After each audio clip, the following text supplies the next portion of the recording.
we're going to talk about the full-size binocular line. In front of me here, I have the 42 millimeter binoculars. These ones can get pretty heavy. They range from like 2 to 4 pounds, depending on what you're working with as far as the overall objective size, how big the binocular is, and things like that. But typically, the 42 models are the most common. So in front of me, I have a 10 by 42.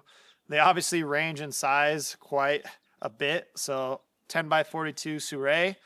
And this is a newer binocular that came out, and it does have some nice build features. The rubber armor, the eye cups feel nice. The focus wheel's a little sloppy. There's a lot of things I don't like, but for a binocular under 200 bucks, it's not bad. These, on the other hand, these are the 12 by 42s. So these are like 3,100. They went up in cost. And if you're going to go with a NLPer and you're looking between the 8s, the 10s, and the 12s, 10s, you're getting an exit pupil of 4.1.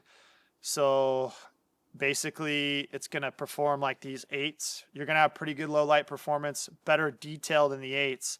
The 8s are going to be the best, but I would say, why not get the 12s that have a really wide field of view? You're getting more twilight factor, which is basically just looking at the overall magnification. But with the 12s, you're getting a lot of great features, but you are losing brightness. So these only have a 3.5 millimeter exit pupil, which means they are darker. And you do notice it if you try out the 12s next to the 8s or the 10s, you're going to notice that they're just a little bit darker. So keep that in mind. The higher in magnification you go, usually the darker your image, unless you have a larger objective lens. Keep in mind, as you go up in magnification and go down in objective size, you're going to lose image brightness and you're going to lose field of view.